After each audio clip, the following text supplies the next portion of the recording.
What's up, ladies and gents? Diving straight into the leveling process today, and the different leveling zones. What to expect, where to go, and how fast is it? All this will be covered as we take a brief journey through the Broken Isles. As usual, questing is just that, questing. So what has Legion done to make this different? 4 zones to choose from, starting at any one of them, and completing them in any order that you want. The best part of the Legion leveling experience has gotta be the way the zone levels with you, making it so you never have to abandon a storyline in the middle to go to another zone and quest just to keep up with others. At roughly 50% XP through the next level, the mobs will catch up to your level, making it so you can gear a bit before being overwhelmed. This is great for those wanting to maintain a storyline and learn some neat lore in the process. Thanks to this change, you can keep pushing through a zone to finish it out, or start another zone with a friend that's a few levels different without losing out on any XP. All in all, the basis of the new leveling design is quite nice and also a time saver from the current. Let's take a look at the new zones.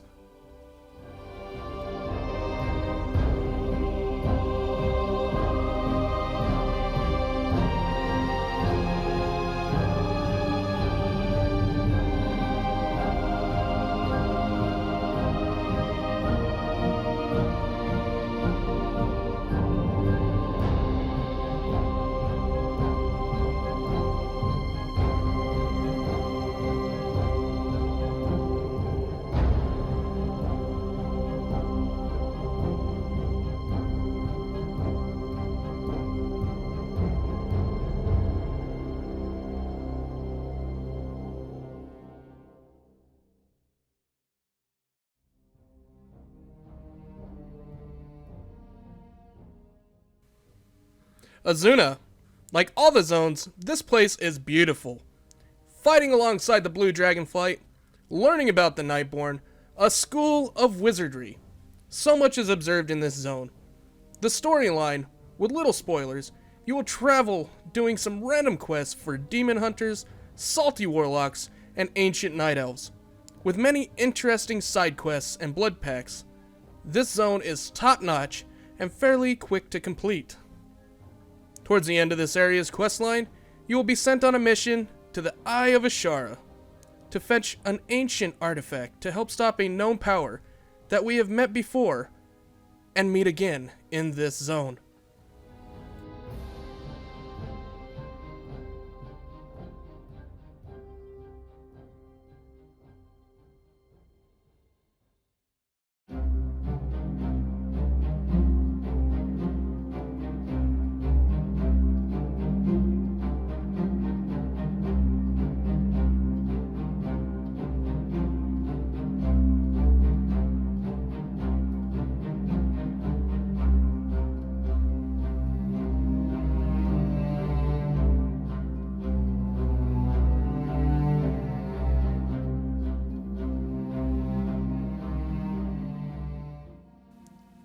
High Mountain, a very Tauren hunterish zone. Mainly fighting wildlife and some weird trogs, this looks like a zone straight out of a wildlife book. Waterfalls, mountains, and open plains have you traversing over multiple types of terrain and caves. All with a solid storyline teaching you the lore of the locals and helping them ward a different kind of enemy off. More of a vendetta-built theme for this zone that leads you to helping an old hunter buddy, rebuilding a great faction, and even fighting with heroes from other games.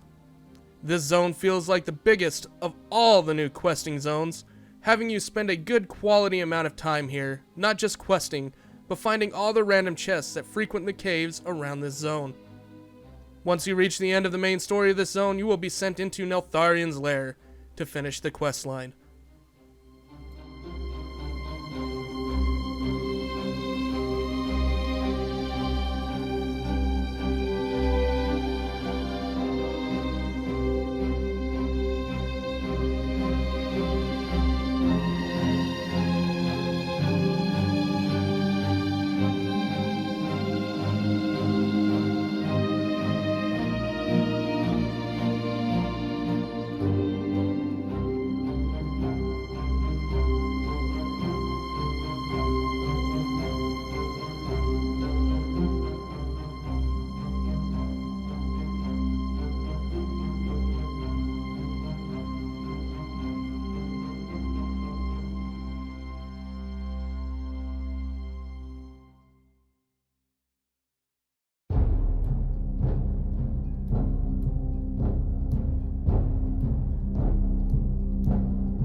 Stormheim. If you like Vikings, Verkle, this is a place for you.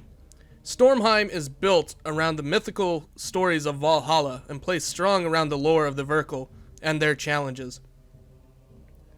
Fighting dragons, demons, furbolg, and just about anything that gets in your way, you will find yourself on an epic journey to complete the trials at hand.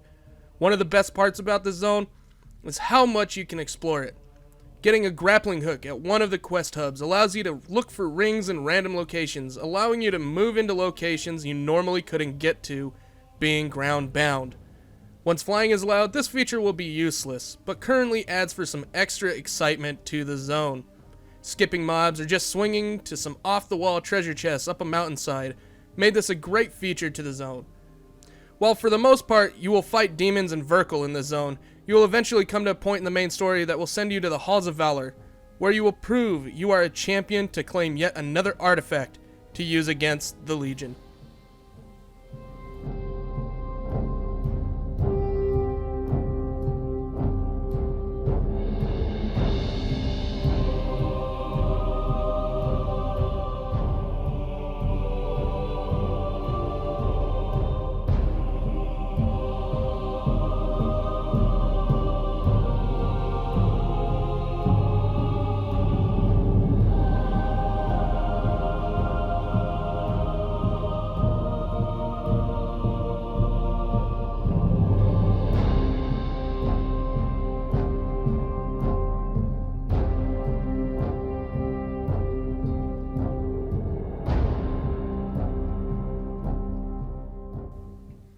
Val'sharah, the Druid Forest and home to the Emerald Dream.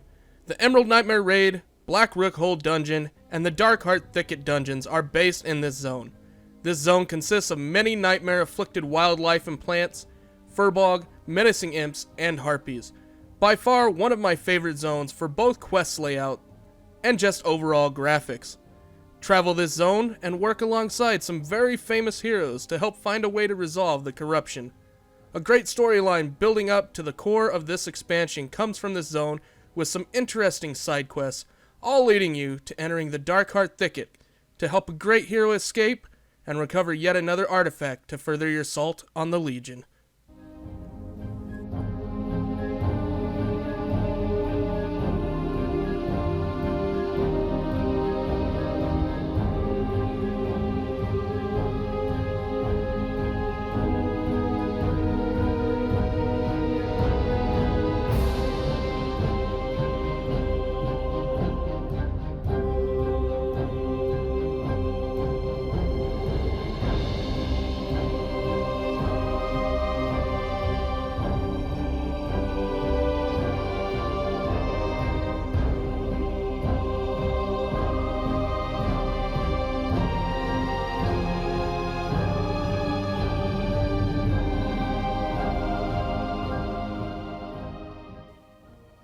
Now that we've talked about the new leveling zones, I want to talk about my overall leveling experience. My overall leveling experience has been great, and way better than any other expansion, due to the new leveling changes. Even with leveling multiple toons over the beta, it felt fairly different each time, being able to choose a different path for each one. On average, leveling took roughly 15 to 16 hours to get to 110, as I took my time and played most zones through while doing some mixed-in dungeons to break the monotony. Leveling felt very well paced, but did have its ups and downs depending on the class that I played. I do have some favorite leveling and soloing specs that I will cover in the next video, but until then, I hope you enjoyed yourselves, and as always, thanks for watching.